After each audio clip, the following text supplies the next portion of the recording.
नाज़रीन, खैबर कोयला कढ़ाई रेस्टोरेंट जो कि लाहौर में जनूबी पंजाब की मेहमान नवाजी के जरिए खाने के शौकीन लोगों का दिल जीत रहा है।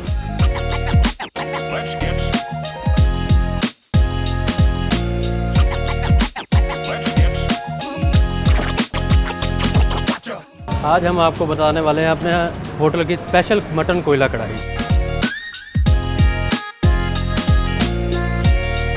जो इसका कलर है देखने में बहुत ही शानदार लग रहा है और टेस्ट में उससे भी ज़्यादा अच्छा है।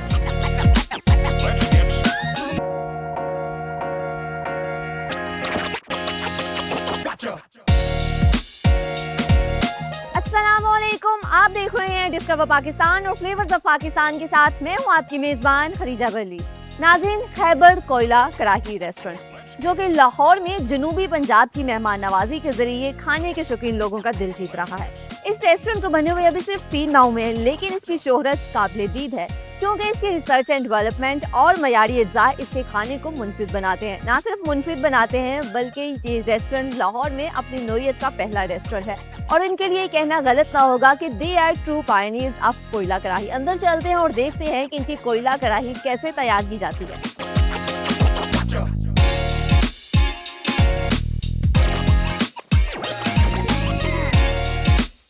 जैसा कि आप देख सकते हैं, मैं खैबर कोयला कढ़ाई रेस्टोरेंट के अंदर मौजूद हूँ। अभी मैं जिस एरिया में हूँ यहाँ इनके शाही तख्त लगे हुए हैं जहाँ बैठ के अपना खाना एंजॉय कर सकते हैं।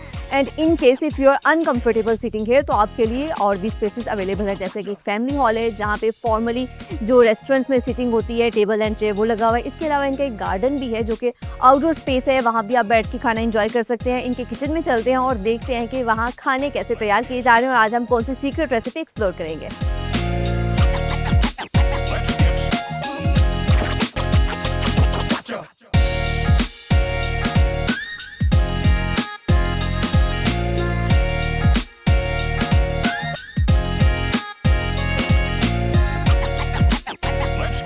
ओके व्यूअर्स, मैं अब खैबर कोयला कढ़ाई के किचन में मौजूद हूँ। यहाँ आपके सामने वैसे तो खाने तैयार किए जाते हैं, लाइव किचन है, लेकिन आज हम यहाँ पे शेफ़ वकास हैं, इनसे जानेंगे कि इनकी रेसिपीज़ हैं जो उसमें क्या सीक्रेट इंग्रेडिएंट्स इस्तेमाल होते हैं और कैसे इनको तैयार किया जाता है। अस्सलाम वालेकुम। वालेकुम अस्सलाम। कैसे हैं आप? ठीक, अल्लाह का शुक्र। आप मुझे सबसे पहले तो बताइए कि आज आप हमें कौन सी सीक्रेट रेसिपी बताने वाले हैं? आज हम आपको बताने वाले हैं अपने होटल की स्पेशल मटन कोयला कढ़ाई। मटन कोयला कढ़ाई, ये आपने कहा स्पेशल, तो क्या स्पेशल है इसमें? दूसरों से कैसे मुनफरिद है? स्पेशल इसमें ये है कि बाकी जो बनाते हैं वो टमाटर वगैरह डाल के बनाते हैं, हमारी रेसिपी थोड़ी मुख्तलिफ है। हमारे प्याज, टमाटर, मिर्चें डलती हैं, नमक डलता है, काले मिर्च, सूखा धनिया, अदरक, लहसुन, ये मसाले डाल के हम बनाते हैं और कढ़ाई हमारी सबसे इसलिए डिफरेंट होती है। स्टार्ट करते हैं प्रोसीजर। बताएं मुझे सबसे पहले क्या चीज़ शामिल करेंगे? सबसे पहले हम कढ़ाई अभी गोश्त डाल लेते हैं इसके। और कितनी क्वांटिटी है जो आप हमें बनाना सिखा रहे हैं? 1 kg है। 1 kg। 1 kg, ठीक है, 1 kg हमने मटन ले लिया है। जी। इसमें हम पहले डालते हैं प्याज। प्याज कितनी क्वांटिटी है प्याज की? तकरीबन एक प्याज, बड़े वाला प्याज। ठीक है, ओके। अगर छोटे हैं तो आप 2 प्याज ले सकते हैं, वैसे 1 प्याज डाला गया। ओके। टमाटर इसमें 2 टमाटर, ठीक है।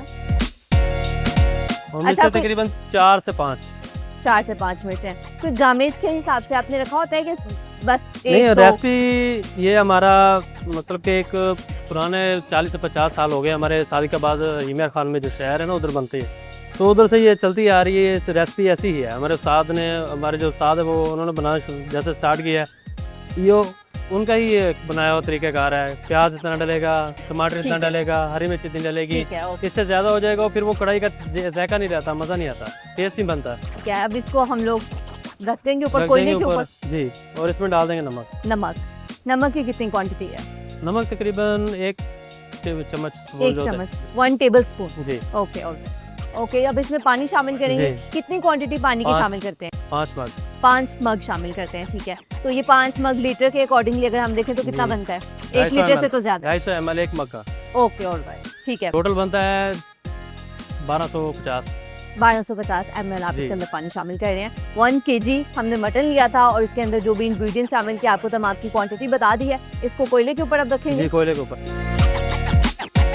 कोयले के ऊपर जो कढ़ाई है उसको रख दिया गया है, उसके अंदर तमाम इंग्रेडिएंट्स पहले ही शामिल कर दिए गए थे। अच्छा, एक ये बात इनकी मुझे यूनिक लगी है कि वरना ऐसा होता है कि हम लोग जब कोई भी रेसिपी स्टार्ट करते हैं तो पहले कढ़ाई को रखते हैं ऊपर और फिर आहिस्ता आहिस्ता उसके अंदर चीज़ें शामिल करते जाते हैं, लेकिन उन्होंने पहले इकट्ठी सारी चीज़ें डाली हैं और बाद में इसको कोयले के ऊपर कढ़ाई को रख दिया है। और एक और इनकी जो यूनिक बात है कि इनके नाम में ही जैसे आता है खैबर कोयला कढ़ाई, तो इनके जितने भी इंग्रेडिएंट्स है, चाहे ये वाली जो कढ़ाई मटन कढ़ाई जो हम तैयार कर रहे हैं ये हो या इसके अलावा कोई और भी आइटम्स हो, तमाम आइटम्स ये कोयले के ऊपर ही तैयार करते हैं, जिसकी वजह से उसका जो फ्लेवर है, उसका टेस्ट है, उसमें भी एक यूनिकनेस आती है, एक डिफरेंट फ्लेवर आपको मिलता है और उसको टाइम भी लगता है बनने में, जिसकी वजह से जो अंदर उसके असल उसका टेस्ट होता है जो वो निकल के बाहर आता है।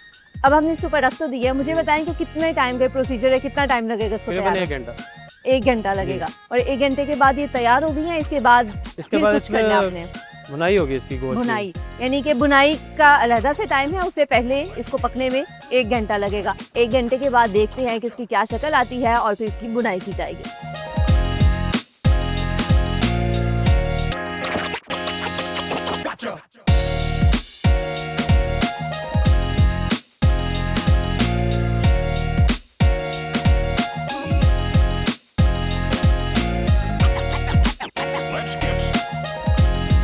व्यूअर्स, तकरीबन 1 घंटा गुजर चुका है कि हमने कढ़ाई को तैयार होने के लिए रखा था। देखते हैं कि अब ये बुनाई के लिए तैयार है या नहीं। शेफ आकाश बताएं, आपको ये देखने में किस तरह से हमें पता चलता है कि अब ये बुनाई के लिए तैयार हो चुकी है? क्योंकि इसका गोश्त ये देखें ना, गोश्त बिल्कुल नरम हो चुका है। ठीक है, इसलिए अभी ये बुनाई के लिए रेडी है। आपने गोश्त को सिर्फ चेक करने के गोश्त नरम हो गया, जी, नरम तो हो इट गया। मीन्स कि वो तैयार होगी। और इसका जो पानी होता है वो किस हद तक खुश्क हो चुका होता है? वो बिल्कुल अपने हिसाब से गोश्त जो अपना गलने के लिए छोड़ देता है पानी, जैसे हम पानी डालते हैं वो गल जाता है गोश्त, तो वो खुद ब खुद ही आके सारे ख़त्म हो जाता है बीच में ही। अभी ये जो आपको नज़र आ रहा है ये प्याज टमाटर को प्याज मिर्चों की ग्रेवी है। बिल्कुल ऐसे ही। जी, ठीक है। यानी कि पानी बिल्कुल खत्म हो चुका है जी। और ग्रेवी सिर्फ रह जाती ग्रेवी रह है जाती और गोश्त है जो आपका वो भी बहुत नरम हो चुका होता है। जी। अब बुनाई इसकी करेंगे, उसमें कोई मसाले शामिल करेंगे? इसमें घी डालेंगे। घी डालेंगे। कितनी क्वांटिटी घी की शामिल कर रहे हैं? 500 ml। 500 ml शामिल कर रहे हैं, ठीक है। और कितने टाइम के लिए आप इसकी बुनाई करते हैं? 10 से 15 मिनट। 10 से 15 मिनट मजीद। और घी के अलावा कोई और इंग्रेडिएंट्स इसमें डलते हो? और कोई नहीं, और कुछ अभी नहीं गोश्त भी डालेगा, अच्छा, बाद में डले? बाद में डालें। ठीक है, यानी कि एंड पे आप एंड में बाकी मसाले, वो कौन से इंग्रेडिएंट्स है जो कि आप एंड पे डालते हैं? एक तो सूखा धनिया ऐड करते हैं और एक हमारा ओनर का दिया हुआ मिक्स मसाला है वो ऐड करते हैं। मिक्स मसाले? जी। कितने मसाले हैं उस मिक्स इसमें मसाले 2 से 3 होते हैं। 2 से 3 मसाले हैं, तो नाम नहीं पता? नाम देखने से भी नहीं पता चल रहे कि वो कौन से मसाले हैं? नहीं, टेस्ट भी नहीं पता चलता आपको? वो हमारे सीक्रेट मसाले हैं। सीक्रेट मसाले हैं, ठीक है। और वो तमाम जितनी भी रेसिपीज है उनमें जाते हैं या सिर्फ इस कढ़ाई के लिए? वो सिर्फ कढ़ाई के लिए। सिर्फ कढ़ाई के लिए, बेहतरीन हो गया, ठीक है। तो आपका जो टेस्ट है वो मसाला लेकर आता है या फिर आपकी टेक्निक है? जो कुछ हमारी टेक्निक है, कुछ मसाले हैं। ठीक है, यानी कि दोनों चीज़ों का कॉम्बिनेशन है जो कि आपका मज़ेदार एक फ्लेवर लेके आता है। और इसकी बुनाई स्टार्ट हो गई है, मुझे देखने में ही बहुत मज़ेदार लग रही है। गोश्त मुझे देखने से ही पता चल रहा है, मैं खाऊंगी तो बाद में, मैंने उसको भी हाथ में नहीं लगाया, बट मुझे देखने से पता चल रहा है कि गोश्त बहुत नरमो मुलायम है और इतना मज़ेदार लग रहा है। ख़ासतौर से जो खुशबू आ रही है वो बहुत अच्छी आ रही है। कितना टाइम इसकी बुनाई के बाद आप इसको देंगे जब मसाले वगैरह डालेंगे? उस पर 5 मिनट।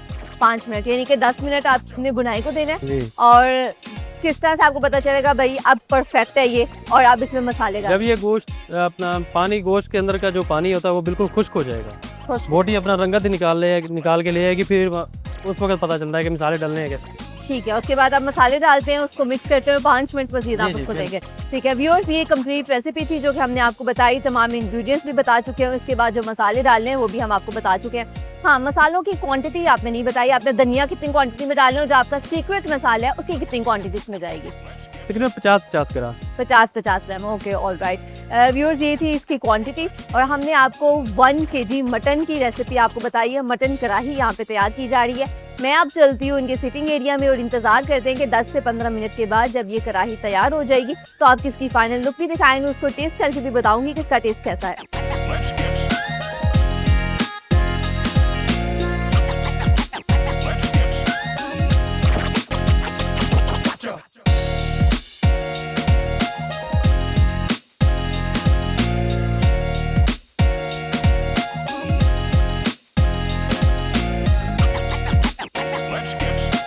व्यूअर्स, खैबर कोयला कढ़ाई की मज़ेदार मटन कढ़ाई मेरे सामने मौजूद है। आपके सामने हमने आपको इसको तैयार करते हुए दिखाया है, आपको इसके इंग्रेडिएंट्स बताए कैसे इसको यूनिक तरीके से तैयार किया जाता है। और अभी इस टाइम जो इससे खुशबू आ रही है ना, मैं आपको बता नहीं सकती, बहुत मज़ेदार खुशबू आ रही है। और ख़ासतौर पर इसको जो गार्निश किया गया है, ऊपर मुझे इसके अदरक, धनिया, मिर्चें नज़र आ रही हैं और देखने में ही बहुत शानदार लग रही है। साथ हमें इसके नान भी दिया गया है और इनका ये स्पेशल नान है, इसके अलावा रोटी भी है। इसको ट्राई करते हैं और देखते हैं कि इसका टेस्ट कैसा है। इसका जो गोश्त है बहुत ही नरम है और ज़्यादा अच्छी बात इसमें कि बहुत ज़्यादा इसके अंदर ऑयल वगैरह या घी का इस्तेमाल नहीं किया गया। पहली बाइट ले रही हूँ ये।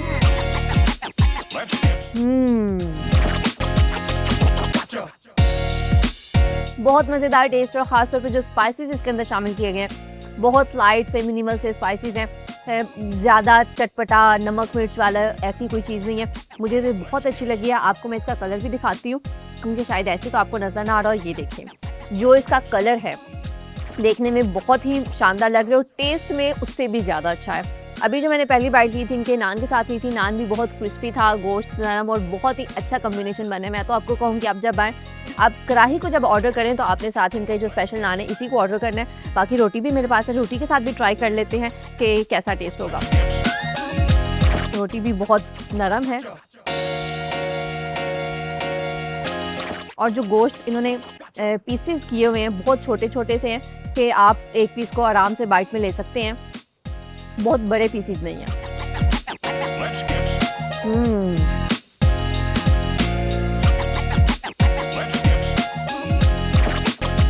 रोटी के साथ भी टेस्ट बहुत मज़ेदार है और जब ये आई थी देखने में तो अच्छी लग रही थी, मुझे इसका टेस्ट भी अच्छा लगा। बट एक चीज़ जो कि मुझे पहले लग रही थी कि इसके अंदर मसाला शायद कम हो, इस वजह से मुझे लगता था कि शायद इतनी मज़ेदार ना होगी। लेकिन मसाला कम होने के बावजूद गोश्त इतना फ्लेवरफुल है कि आपको बिल्कुल भी ड्राई नहीं फील होता। मुझे तो ये बहुत अच्छा लगा है। आप इसको ज़रूर ट्राई करें। आपको रेसिपी भी बता चुके हैं, आप इसको घर में भी ट्राई कर सकते हैं और आप खैबर कोयला कढ़ाही को भी ज़रूर विज़िट करें। मुझे उम्मीद है कि जैसे इनकी मटन कढ़ाही बहुत मज़ेदार है, जो कि मेरी तो हमेशा के लिए फेवरेट मटन कढ़ाही होने वाली है, तो आप लोग जब यहाँ पर आएंगे आप इनकी बाकी आइटम्स को ट्राई करें, हमें बताएं कि आपको वो कैसी लगती है। मुझे उम्मीद है कि उनका भी टेस्ट बहुत मज़ेदार होगा। इसी के साथ अपनी मेज़बान खदीजा बली को दे इजाज़त। आपसे मुलाकात होगी नेक्स्ट एपिसोड में किसी और रेस्टोरेंट पर कुछ नई रेसिपीज़ के साथ। तब तक के लिए अपना बहुत सारा ख्याल रखें। अल्लाह हाफिज़।